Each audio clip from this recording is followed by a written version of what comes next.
उत्तर प्रदेश का कानपुर वैसे तो अपने चमड़ा उद्योग व अपने बड़े बड़े इंडस्ट्रियल कारखानों के लिए जाना जाता है, लेकिन चुनावी मौसम में कानपुर शहर का कानपुर सट्टा बाजार हमेशा से सुर्खियों में रहता है। 2014 व 2019 के लोकसभा चुनाव में भी कानपुर सट्टा बाजार का सर्वे 95% तक ठीक रहा था। तो दोस्तों, आज की इस वीडियो में हम जानते हैं भारत की 543 लोकसभा सीटों में किस पार्टी को कितनी सीटें मिलने जा रही हैं। दोस्तों, सबसे पहले हम बात करेंगे झारखंड की। यहाँ पर कुल 14 लोकसभा सीटें मौजूद हैं।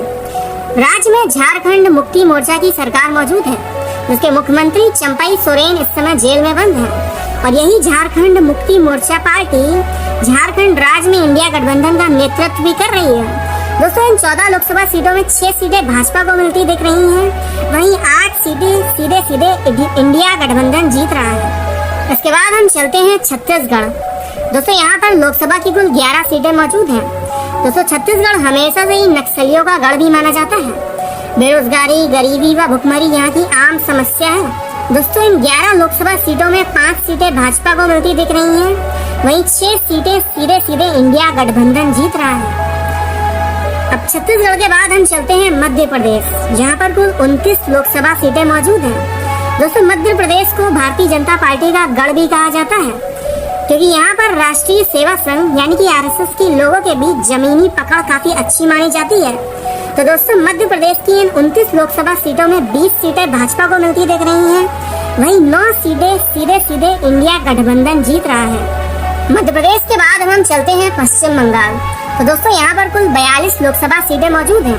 42 लोकसभा सीटों में 26 सीटें इंडिया गठबंधन जीत रहा है। तो दोस्तों, वहीं 16 सीटों पर भारतीय जनता पार्टी को मिलती दिख रही हैं। इसके बाद हम चलते हैं महाराष्ट्र। दोस्तों, महाराष्ट्र भारत के सबसे संपन्न राज्यों में से एक है। यहाँ पर कुल 48 लोकसभा सीटें मौजूद हैं।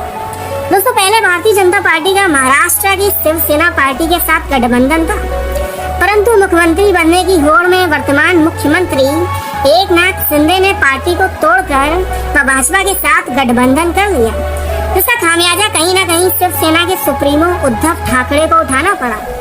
लेकिन महाराष्ट्र की जनता के बीच गलत संदेश गया, जिसका नुकसान कहीं न कहीं भारतीय जनता पार्टी को 2024 के लोकसभा के इलेक्शन में उठाना पड़ेगा।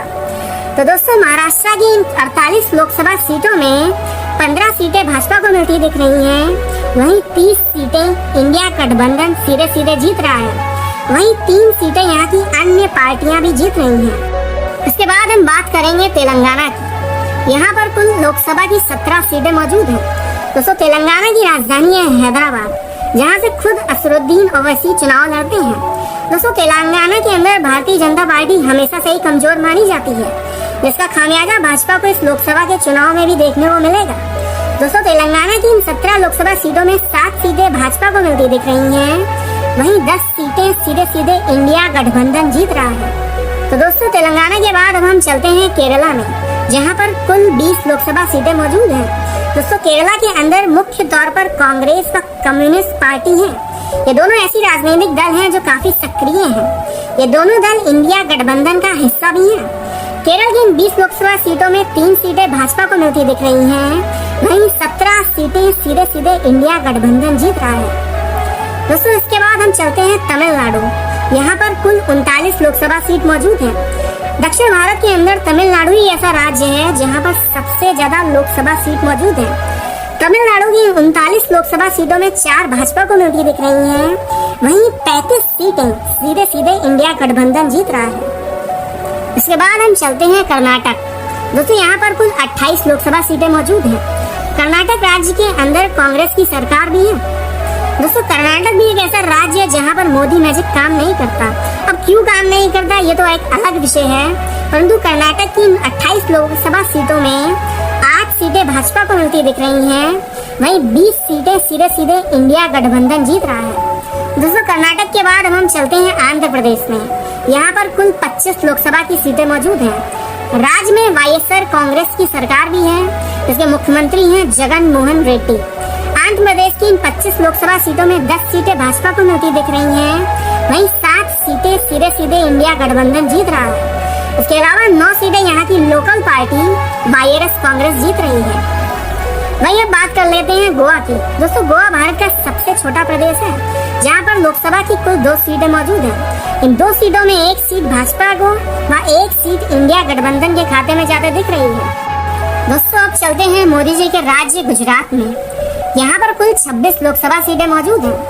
2019 के लोकसभा चुनाव में भारतीय जनता पार्टी ने यहाँ पर 26 की 26 लोकसभा सीटें जीती थी।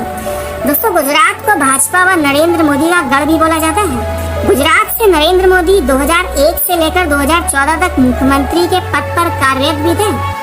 गुजरात की इन 26 लोकसभा सीटों में 22 सीटें भाजपा को सीधे सीधे मिलते दिख रही हैं, वहीं 4 सीटें इंडिया गठबंधन जीत रहा है। दोस्तों अब चलते हैं राजस्थान।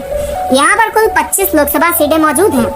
राजस्थान को भी भाजपा का गढ़ माना जाता है, लेकिन हाल ही में हुए राजस्थान के विधानसभा इलेक्शन में भाजपा ने गद्दावर नेता वसुंधरा राजे को सीएम न बनाकर भजन लाल शर्मा जैसे नए कैंडिडेट का चयन किया। इस कारण से राजस्थान में क्षत्रिय समाज भाजपा से नाराज हो गया, जिसका असर कहीं न कहीं चुनाव में देखने को मिलेगा। राजस्थान की 25 लोकसभा सीटों में 17 सीटें भाजपा को देखने मिल रही हैं, वहीं 8 सीटों पर सीधे सीधे इंडिया गठबंधन जीत रहा है। वहीं अब बात कर लेते हैं पंजाब राज्य की। दोस्तों पंजाब में कुल 13 लोकसभा सीटें मौजूद हैं। पंजाब एक ऐसा राज्य है जहां पर हमेशा से ही बीजेपी को शिकस्त मिलती आई है। 2019 के लोकसभा चुनाव में भी भारतीय जनता पार्टी ने यहां पर सिर्फ 2 ही सीटें जीती थी। पंजाब की इन 13 लोकसभा सीटों में 2 सीटें भाजपा को मिलती दिख रही हैं, वहीं 9 सीटें सीधे सीधे इंडिया गठबंधन जीत रहा है और 2 सीटें यहाँ की लोकल पार्टी अकाली दल भी जीत रही है। दोस्तों अब बात कर लेते हैं हरियाणा की। यहाँ पर कुल 10 लोकसभा की सीटें मौजूद हैं। राज्य में भी भाजपा की सरकार है। दोस्तों हाल ही में हरियाणा के मुख्यमंत्री मनोहर लाल खट्टर को भाजपा ने हटाकर नए मुख्यमंत्री का चयन किया था, जिसकी नाराजगी साफ साफ हरियाणा के लोगों में देखने को मिलती है। हरियाणा की इन 10 लोकसभा सीटों में 4 सीटें भाजपा को देखने को मिल रही हैं, वहीं 6 सीटों पर सीधे सीधे इंडिया गठबंधन जीत रहा है। वहीं अब बात कर लेते हैं हरियाणा से सटे हुए दिल्ली की। यहाँ पर कुल 7 लोकसभा सीटें मौजूद हैं, जिसमें से एक सीट पर कन्हैया कुमार इंडिया गठबंधन से मनोज तिवारी के खिलाफ चुनाव लड़ रहे हैं। दिल्ली की इन 7 लोकसभा सीटों में 4 सीटें भाजपा को मिलती दिख रही हैं, वहीं 3 सीटें सीधे सीधे इंडिया गठबंधन जीत रहा है। तो दोस्तों अब बात कर लेते हैं भारत के सबसे ज्यादा लोकसभा सीट वाले राज्य उत्तर प्रदेश की, जहाँ पर कुल 80 लोकसभा सीट मौजूद है। दोस्तों यूपी भारत की राजनीति में हमेशा एक अहम राज्य रहा है। कहते हैं कि प्रधानमंत्री की कुर्सी का रास्ता हमेशा यूपी से ही होकर जाता है। यहाँ पर समाजवादी पार्टी व कांग्रेस पार्टी इंडिया गठबंधन का नेतृत्व कर रही है। उत्तर प्रदेश की इन 80 लोकसभा सीटों में 49 सीटें भाजपा को देखने को मिल रही हैं, वहीं 31 सीट सीधे सीधे इंडिया गठबंधन जीत रहा है। अब बात करते हैं यूपी से सटे हुए राज्य बिहार की, जहाँ पर कुल 40 लोकसभा सीट मौजूद है। बिहार की इन 40 लोकसभा सीटों में 19 सीटें इंडिया गठबंधन जीत रही है, तो दोस्तों वहीं 21 सीटों पर भारतीय जनता पार्टी को जीत मिलती दिख रही है। अब बात कर लेते हैं हिमाचल प्रदेश की, जहां पर कुल 4 लोकसभा सीट मौजूद हैं।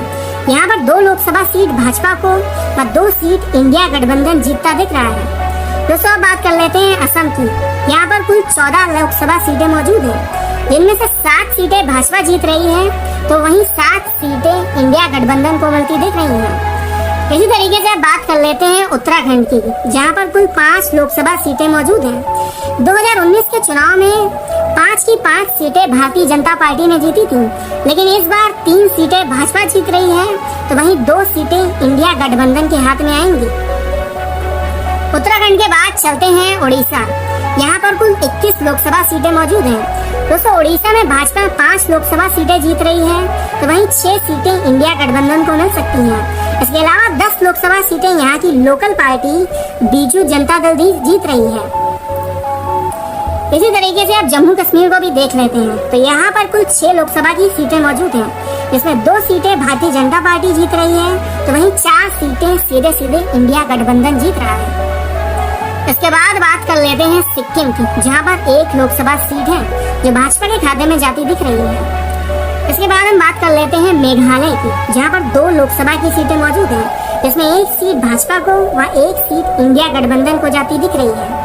अब बात कर लेते हैं अरुणाचल प्रदेश की, जहां पर भी 2 लोकसभा की सीटें मौजूद हैं, जिसमें से 1 सीट भाजपा को व 1 सीट इंडिया गठबंधन को जाती दिख रही है। इसके बाद हम बात कर लेते हैं नागालैंड की, जहां पर 1 लोकसभा सीट है जो इंडिया गठबंधन के खाते में जाती दिख रही है।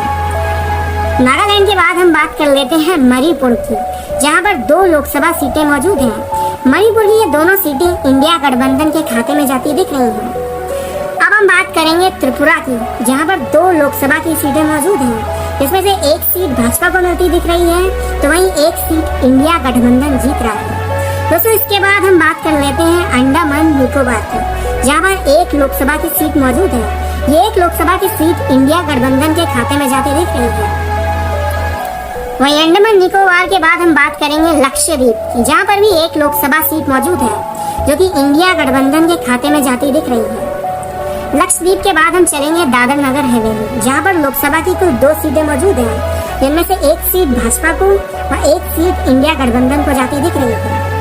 दादर नगर हवेली के बाद हम चलेंगे चंडीगढ़, जहां पर कुल 1 लोकसभा की सीट मौजूद है, जो कि इंडिया गठबंधन के खाते में जाती दिख रही है। तो दोस्तों, अंत में अगर हम कुल मिलाकर देखें तो कुल 543 लोकसभा सीट मौजूद हैं, जिसमें 244 सीट भाजपा को मिलती दिख रही है, तो वहीं 280 सीट इंडिया गठबंधन जीत रहा है और इसके अलावा 19 सीटें अन्य पार्टियों को देखने को मिल रही हैं। ये वीडियो आपको कैसा लगा, ये आप हमको कमेंट में एक बार जरूर बताएं। वीडियो देखने के लिए आपका बहुत बहुत धन्यवाद।